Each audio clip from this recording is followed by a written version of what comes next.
An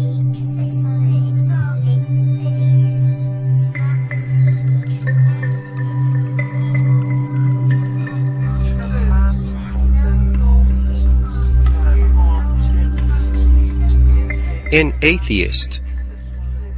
Mr. J.B.D. was an educated man, but saturated to the core with materialistic ideas. He believed neither in God nor the existence of the soul. At the request of a relative, he was evoked at the Spiritist Society 2 years after his death. 1. Evocation. I'm suffering. I'm a reprobate. 2. We have been asked to evoke you on behalf of your relatives who want to know about your fate. Tell us if our evocation is agreeable or painful to you. Painful. 3. Was your death intentional? Yes. The spirit writes with extreme difficulty. The handwriting is large, irregular, shaky, and almost illegible. At the outset, he shows his anger by breaking the pencil and tearing the paper. 4. Do compose yourself. We will all pray to God for you. I am being forced to believe in God. 5. What motive did you have for killing yourself? Weariness of a life without hope. One thinks about suicide when life is hopeless. One also wants to escape unhappiness at any price. With Spiritism, the future unfolds and hope is legitimized, leaving suicide without purpose. Moreover, one realizes that through suicide one does not escape an evil, but falls into another one 100 times worse. That is why Spiritism already has saved so many victims from committing intentional death. Extremely guilty are those who, through scientific sophisms and the so-called name of reason, endeavor to believe in the desperate idea, the source of so many crimes and evils, that everything ends at death. They will be responsible not only for their own errors, but also for all the evils they have caused.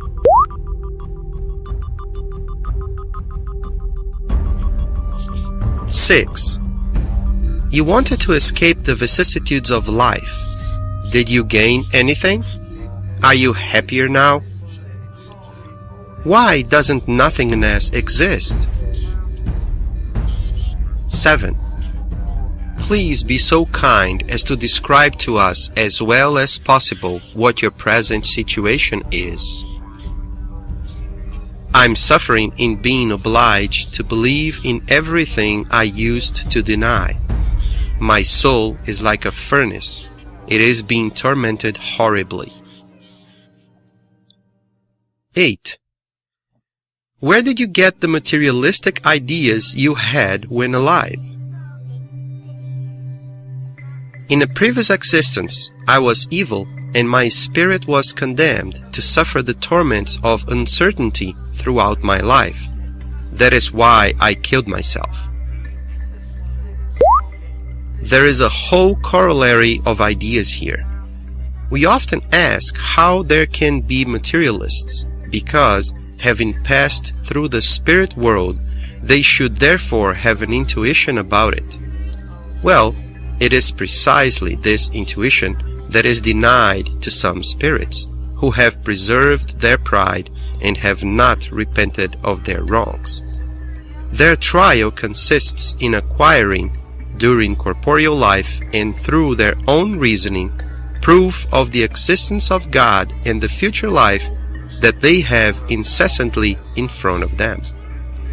Often, however, their self-conceit at not believing in anything above themselves prevails, and they must endure grief until their pride is overcome and they finally surrender to the evidence. 9. When you drowned yourself, what did you think would happen to you? What were you thinking at the time? Nothing. It was nothingness for me. Afterward, I saw that I hadn't undergone all my punishment by committing suicide. I still had more to suffer. 10. Are you now thoroughly convinced about the existence of God, the soul, and the future life? Alas, I am terribly tormented because of it. 11. Have you seen your brother? Oh, no. 12. And why not? Why bring our torment together? Misfortune separates. Fortune reunites. Alas. 13. Would you feel comfortable at seeing your brother? We could evoke him and thereby bring you together. No, don't. I'm too low for that. 14. Why don't you want us to evoke him? Because he isn't happy either.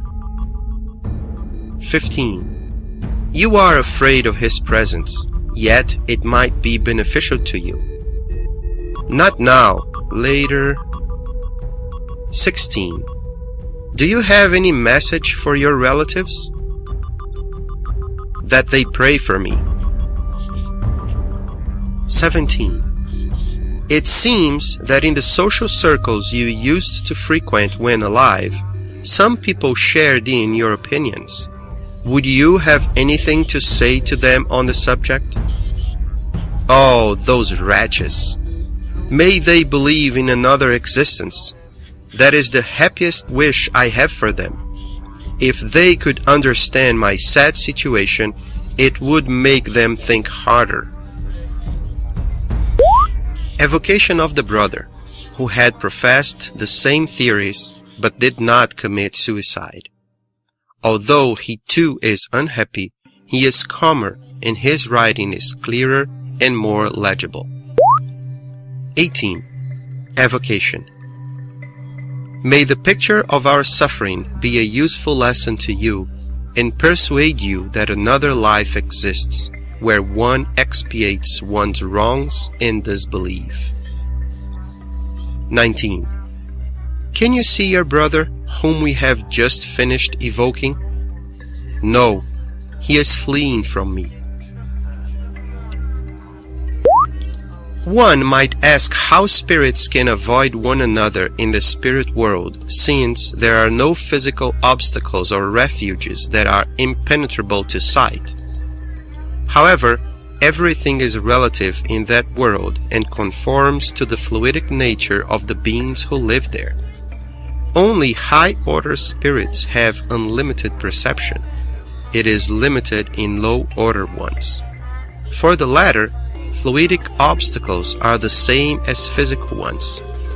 Spirits hide themselves from others by their will, which acts upon their perispiritual envelope and the surrounding fluids.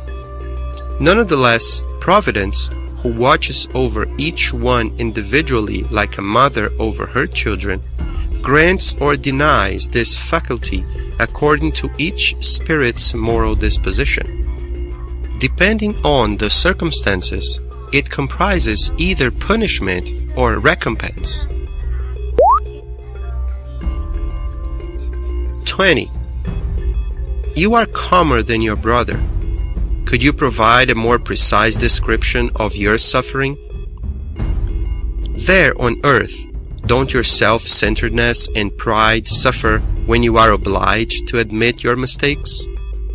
Doesn't your spirit revolt at the idea of being humbled by someone who points out your errors? Well, just what do you think a spirit suffers who, throughout its entire life, was persuaded that nothing existed beyond itself and that it was always right? Finding itself suddenly confronted with the obvious truth, such a spirit feels annihilated, humiliated. Combined with this is the regret of having for so long forgotten the existence of such a good and tolerant God. Its condition is unbearable. It finds neither peace nor repose. It will not find even a little quiet except in the moment when divine grace, that is, God's love, touches it, because pride has taken hold of the poor spirit and envelops it entirely. It will need a lot of time to rid itself of that deadly garment. Only the prayers of our brothers can help us out of this anguish. 21. Do you mean incarnate brothers or do you mean spirits? Both. 22. While we were interviewing your brother, one of the persons here was praying for him. Did this prayer do him any good? It wasn't a waste. If for now he refuses grace, he won't when he finds himself in a state where he will have recourse to that divine panacea. We see here another kind of punishment. Punishment is thus not the same for all disbelievers. For this spirit, besides his suffering, is the necessity of recognizing the truths that he reneged on while alive. His current ideas reveal a certain degree of advancement compared to other spirits who persist in denying God. It is already some sign of advancement and humility to confess that one was wrong. In a subsequent incarnation, it is more than probable that his disbelief will give way to the innate sentiment of faith. When we delivered the results of these two evocations to the person who had made the request, we received the following response. Sir, you can't imagine the huge relief that the evocation of my father-in-law and my uncle has brought me. We recognize them perfectly. The writing of my father-in-law especially is remarkably similar to when he was alive, especially during his last few months with us, when it was jerky and indecipherable. Further confirmation may be found in the long strokes, initials, and various letters, which are the same. As for vocabulary, expressions, and style, the resemblance is even more striking. For us, the similarity is complete except for his now greater knowledge of God, the soul, and the eternal life that he so formally denied before. We are therefore perfectly convinced of his identity. God will be glorified by our firm belief in Spiritism, and our incarnate and discarnate friends will become better because of it. The identity of his brother is no less obvious, the immense change from atheist into believer notwithstanding. We recognize his character, style, and turns of phrase. One word especially grabbed our attention, panacea, a favorite word of his, which he said and repeated all the time for all things. I showed the two communications to several persons who marveled at their veracity. However, the disbelievers who held the same opinions as my two relatives want even more categorical responses. For example, they would like for M.D. to disclose the place where he was buried, where he drowned himself, how he was discovered, etc., in order to satisfy and convince them. Would it be possible for you to evoke him again, and if so, to ask the following questions? Where and how did he commit suicide? How long was he submerged? Where was his body found? Where was he buried? And whether a religious or civil funeral was given to him? I beg of you, sir, to provide a categorical response to these questions, as it is essential for those who still doubt. I am convinced that great benefit will come of it. I'm ensuring that my letter gets to you by tomorrow, Friday, so that you can make the evocation at the Society's session that same day, etc. We have reproduced the above letter because of the fact that it confirms the Spirit's identities, and below we have attached our response to it in order to instruct individuals who are not familiar with communications from the beyond. The additional questions you have asked us to address to the spirit of your father-in-law were incontestably stated with a praiseworthy purpose in mind, to convince disbelievers, since you yourself no longer harbor any sentiments of doubt or curiosity. However, a deeper understanding of the Spiritist science would lead you to understand that the questions are superfluous. In the first place, asking me to have your father-in-law answer with a categorical response shows that you do not understand the fact that we cannot control spirits at will. They respond whenever and however they want, and often only as they are able. Their freedom of action is greater than when they were alive, and they possess ways of avoiding any mental coercion we might wish to exert over them.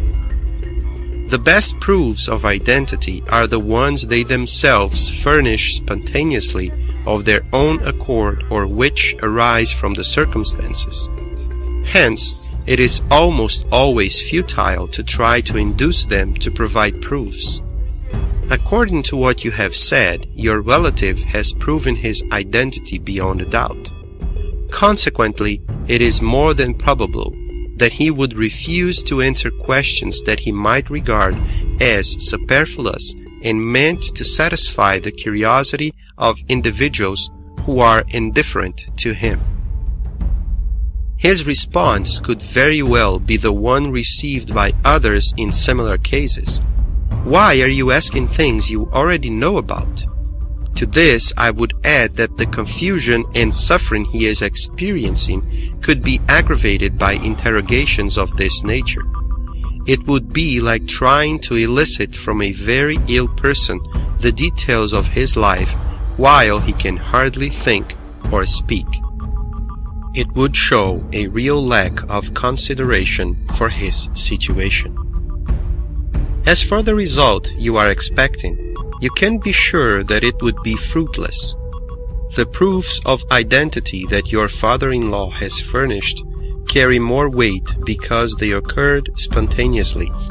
No clues were given beforehand. Thus, if these disbelievers are not satisfied with proofs of this type, they might be even less satisfied by pre-established questions that could be suspected of having been born out of complicity. There are persons who are not convinced by anything, no matter what. They could see your relative in person with their own two eyes and still affirm that they are victims of a hallucination. Sir, a few more words regarding your request for an evocation to be made on the same day I received your letter. Evocations cannot be done on the spur of the moment. Spirits do not always respond to our appeal. For them to respond, they must be both able and willing. Additionally, there must be a suitable medium endowed with the necessary special aptitudes available at the time. Finally, the surroundings must be agreeable to the spirit, etc.